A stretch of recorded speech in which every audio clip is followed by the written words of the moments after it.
하나님께서 우리에게 주시는 말씀 같이 보겠습니다. 욥기 3장 1절 2절 그리고 24절 26절까지 말씀을 저와 여러분들이 함께 한 목소리로 읽겠습니다. 드디어 욥이 말문을 열고 자기 생애를 저주하면서 울부짖었다. 밥을 앞에 놓고서도 나오느니 탄식이요 신음소리 그칠 날이 없다. 마침내 그렇게도 두려워하던 일이 밀어닥치고 그렇게도 무서워하던 일이 다가오고야 말았다. 내게는 평화도 없고 안정도 없고 안식마저 사라지고 두려움만 끝없이 밀려온다. 아멘. 하나님 말씀입니다.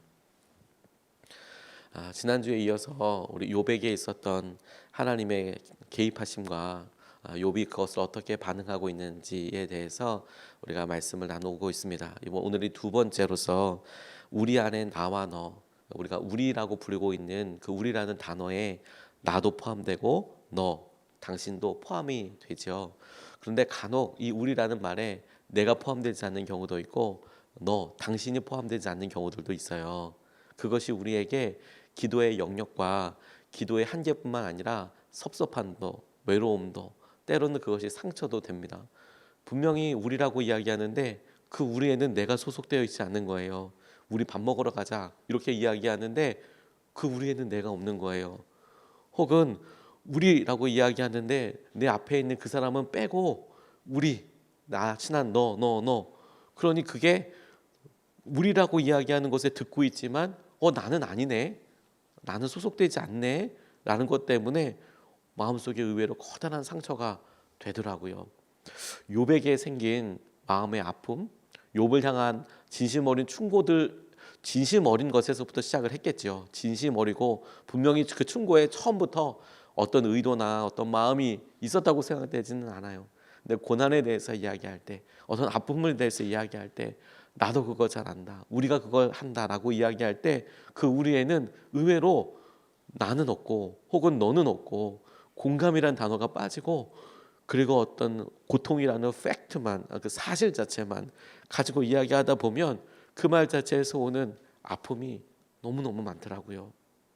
이제 욥과 새 친구들과의 대화가 시작이 되게 되는, 이제 단초가 이루어지게 되는 오늘 욥의 말로 이제 시작이 되게 되는데, 이를 통하여서 우리가 안타깝지만 욥이 그렇게 마음을 지키고 입술을 지켜서 하나님께서 하시는 그런 은혜와 믿음의 사람이 되어서 그렇게 이야기했지만 그의 마음속에 있는 이런 안타까움을 우리가 같이 보고 우리에게 교훈을 삼을 수 있으면 좋겠습니다.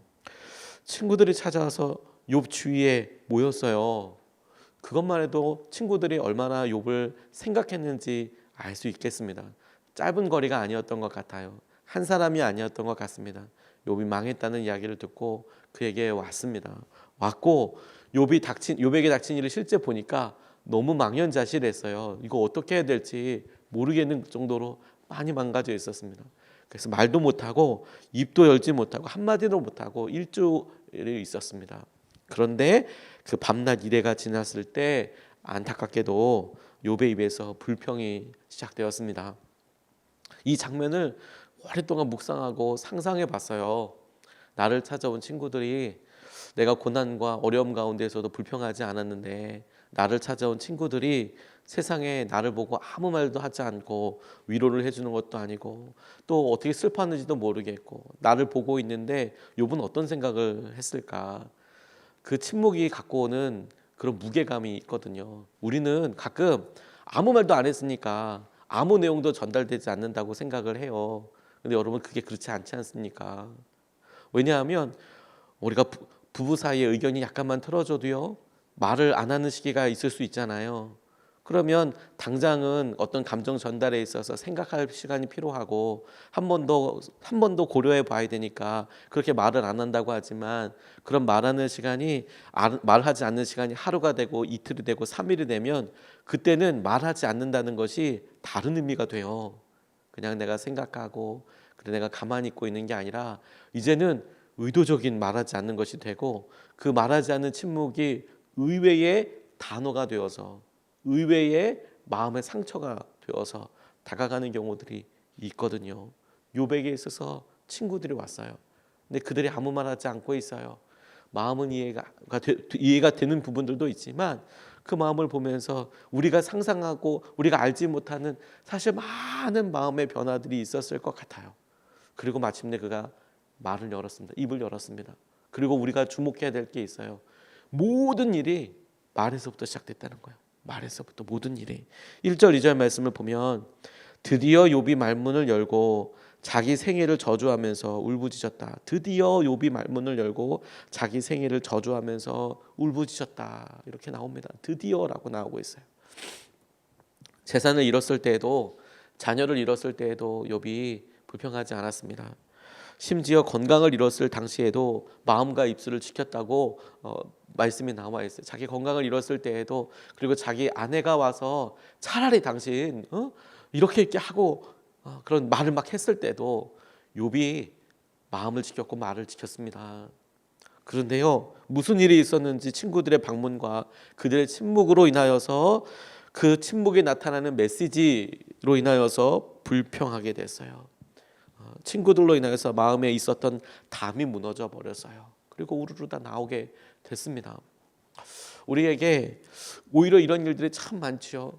우리가 굳건히 그래, 내가 이런 일이 있을 때 있을 수 있어, 내가 견딜 수 있어, 넘어설 수 있어. 그런데요, 의외로 우리가 혼자 있거나 오히려 우리가 아무 말 하지 않고 있는 시간에 뭐가 우리를 넘어뜨리고 무너뜨리냐면 침묵이라는 것 사이에 있는 우리의 상상과 침묵 안에 있는 우리 안에 있는 답답한 여러 일들이 우리 한순간에 확 넘어뜨려요.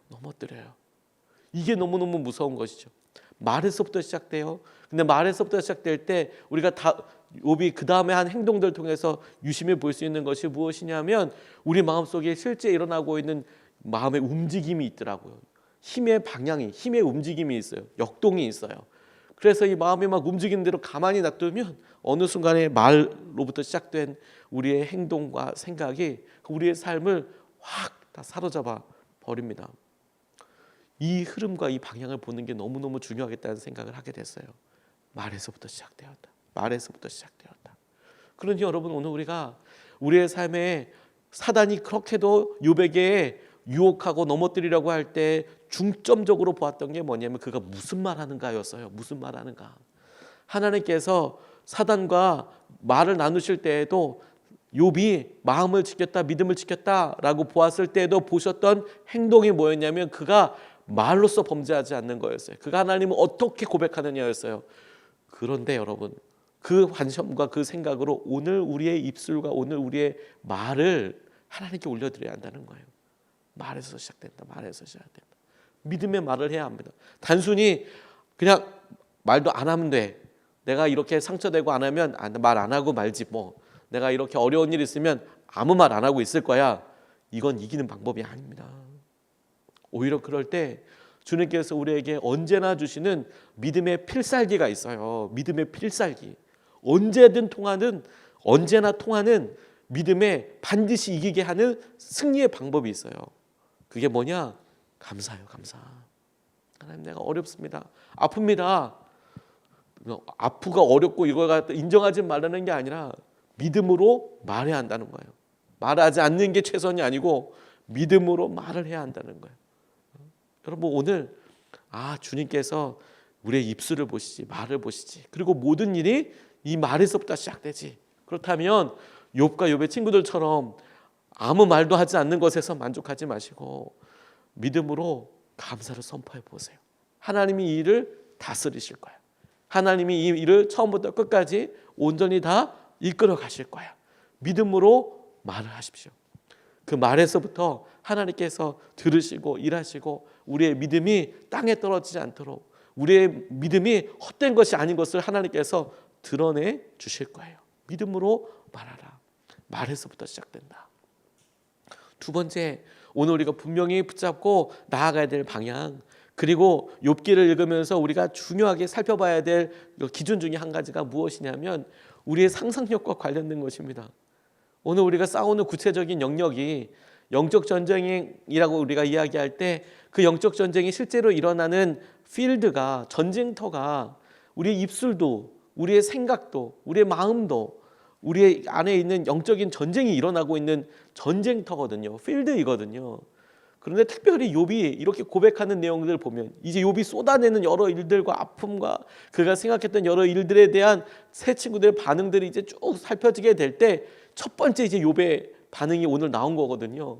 근데 그의 툭 터져 나온 말에서 욥이 어떤 마음과 어떤 마음에 두려움이 있었는지가 이제 확 드러나게 됩니다. 이걸 집중하게 됐어요. 24절로 26절까지 말씀을 보면 욥이 자기에게 있었던 일에 대해서 생애를 저주하였다. 그가 생애를 저주하였다 이렇게 이야기하면서 나온 이야기가 이렇습니다. 밥을 앞에 놓고서도 나오느니 탄식이요. 신음소리 그칠 날이 없다.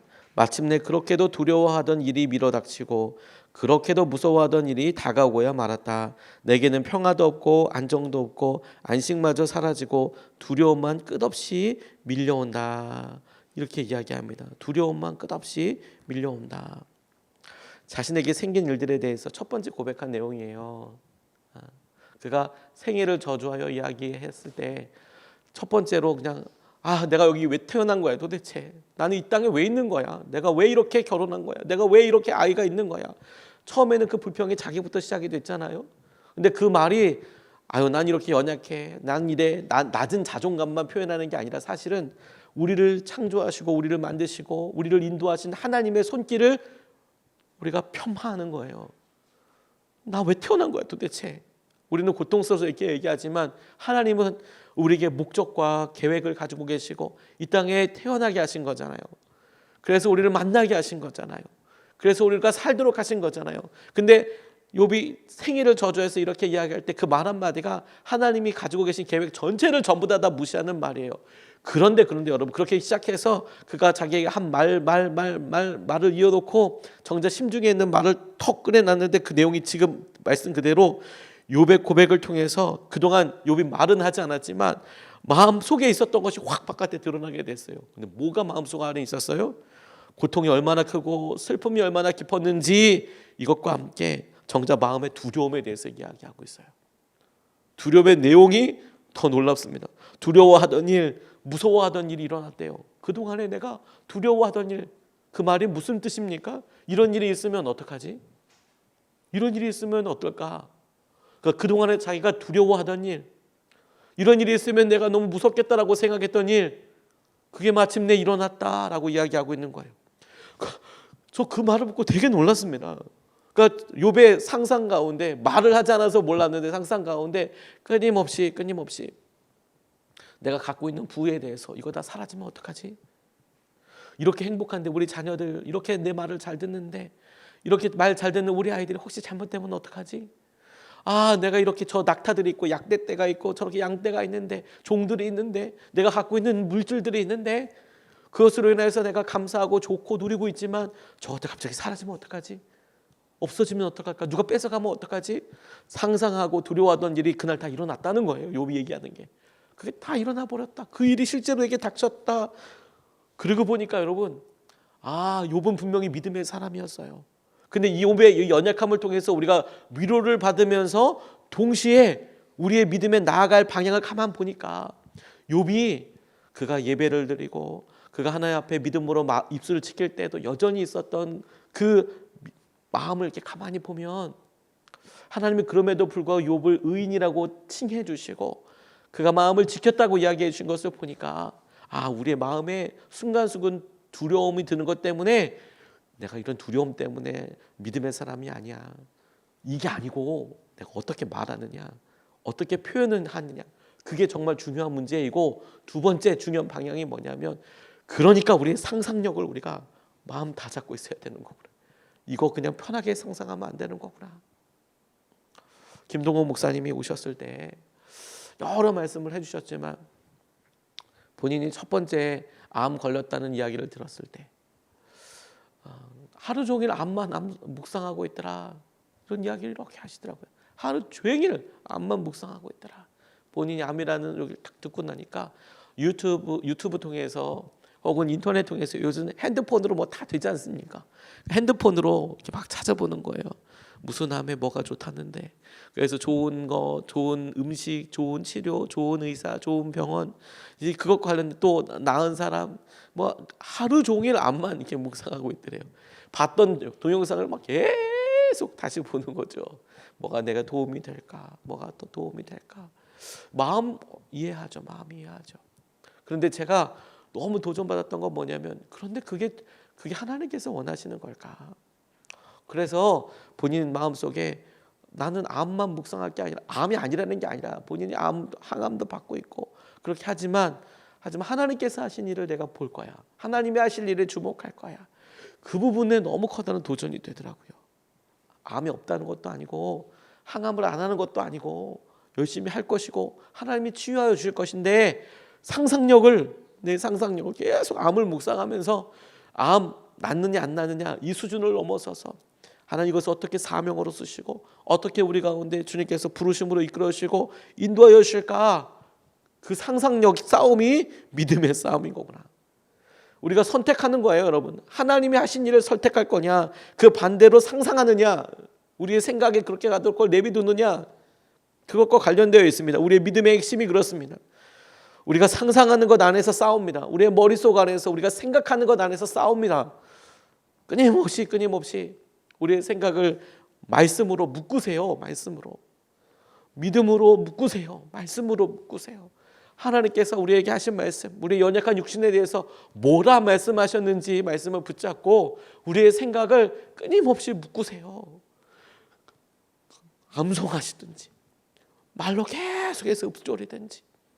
다윗이 내가 주의 말씀은 주야로 묵상한다라고 이야기할 때 그 묵상이 그가 말로써 계속 이야기하고 읊조리는 걸 말해요. 계속 읊조리는 걸 하루 종일.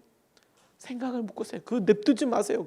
가만히 상상력에 끌어가는 대로 그게 당연하다고 놔두지 마십시오. 믿음이 흔들리자 두려움이 마음 안에서 폭주하게 됐어요. 지금 욥이 그래서 쏟아내고 있는 내용이 그거 아닙니까? 믿음이 흔들리니까 두려움이 마음 안에서 폭주해요. 막 두려움과 무서움이 막 나와요. 두려움과 싸움이 막 계속돼요.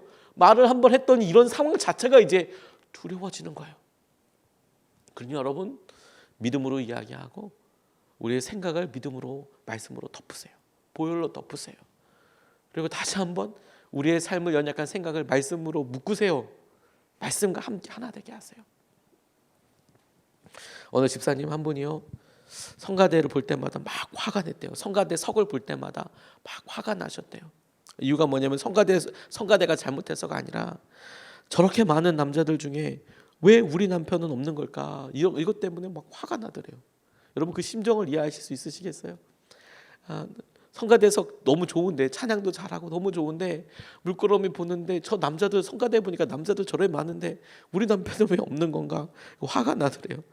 그 친절한 교회 남자분을 만나도 혼자서 화가 나더래요. 그분에게 화가 나는 게 아니라, 그 남자분한테 화가 나는 게 아니라 우리 남편은 아직도 오지 않은데 하나님 너무하시다라는 생각에 화가 나더래요. 그런데 거룩한 상상력을 동원해서 생각을 바꿨대요. 화가 나는 대로 왜 우리 남편은 오지 않냐? 교회 이렇게 좋은 남자들, 친절한 남자들 많은데 왜 우리 남편은 오지 않냐? 이렇게 생각할 게 아니라 빈자리, 성가대 빈자리를 바라보면서 하나님 저 자리에 우리 남편 있게 해주세요. 이렇게 상상했대요. 그리고 30년 기도했다는. 하나님 저 자리에 우리 남편 오게 해주세요. 친절한 남자들 이렇게 만나면 하나님 이 자리에 이렇게 이 역할을 하는 이 일을 우리 남편이 하게 해주세요. 이렇게 기도했대요. 화낼 게 아니라 상상력을 동원해서 이 자리에, 저 성가대 자리에, 저 안내하는 자리에 우리 남편이 와가지고 할 걸 상상하기 시작했대요. 그리고 기도했대요. 30년 그렇게 기도했는데 30년 지나고 남편이 교회에 나오게 돼서 물어봤대요. 물어볼 때 성가대 생각이 나서 여보 우리 성가대 한번 안 가볼까? 근데 성가대 봉사하기 시작하더래요. 그리고 자신이 기도해 오던 바로 그 자리에서 남편과 함께 노래를 부르고 성가대 좌석을 채우게 된다. 저 그거 보고 그렇지. 오늘 여러분 우리가 상상할 수 있는 것대로 마음껏 하자는 것이 아닙니다. 뭐 긍정적인 이거 얘기하는 게 아닙니다. 우리는 말씀대로 상상하는 사람들이잖아요. 하나님이 우리의 연약한 육신에 대해서 뭐라 말씀하셨는지 여러분 붙잡으세요. 하나님께서 우리의 삶에 우리가 만나는 두려움에 대하여 뭐라 말씀하셨는지 그 말씀을 붙잡으세요. 그리고 그 말씀 그대로 하나님께서 이루어질 것에 놓고 여러분 상상력을 덮으십시오. 그것을 붙잡으십시오. 하나님께서 그 일을 이루실 것입니다. 하나님께서 그대로 여러분들 치유하시고 붙잡아 주실 거예요. 말씀으로 하나님께서 하시는 것을 누리게 되시길 주님의 이름으로 축복합니다. 욥을 통하여 욥의 연약함과 욥의 고백을 통하여 우리의 마음이 거울 앞에 서듯이 문득문득 막 들키는 거를 우리가 발견해요. 묵상하면서 내 마음도 그런데 내가 무너질 때 보면 막 믿음으로 막 이럴 때가 아니라 혼자 있을 때, 두려울 때, 밤에 막 끊임없이 저 스스로와 이야기 대화하잖아요. 이 생각 저 생각 하다 보면 그런 감성적인 생각이 어느 순간에 푹 우리를 그냥 좌절하게 하고 낙담하게 해요. 침묵이 가만히 있는 여러 생각들이. 넘어지지 마십시오. 오늘 욥을 통해서 두 가지 같이 살펴보았습니다. 말에서 시작됩니다. 말에서. 그러니까 말만 안 할 거야 이게 아니고요. 그러니까 오히려 거꾸로 믿음으로 말하십시오. 말씀으로 선포하십시오. 오늘 집으로 돌아가서도 아무 말 안 하고 나 승리했어 이렇게 생각하지 마시고 믿음으로 말하십시오. 하나님께서 말에서 시작한다 하셨으니 그 말을 보고 우리가 믿음으로 말해야겠습니다. 두 번째, 상상력 두려움과의 싸움입니다. 상상력 두려움과의 싸움이에요. 두려움이 마음을 폭주하도록 냅두지 마십시오. 말씀으로 묶으세요. 그리고 말씀으로 말해 주세요. 말씀이 그곳에 남도록 하나님께서 하신 은혜로 10번이든 20번이든 50번이든 반복해서 선포하십시오. 하나님께서 그 말씀을 우리의 상상력을 다스리시고 마침내 우리로 승리하게 하여 주실 것입니다. 이것을 붙잡고 두 번 나눠서 우리 같이 함께 기도하겠습니다. 두 번 나눠서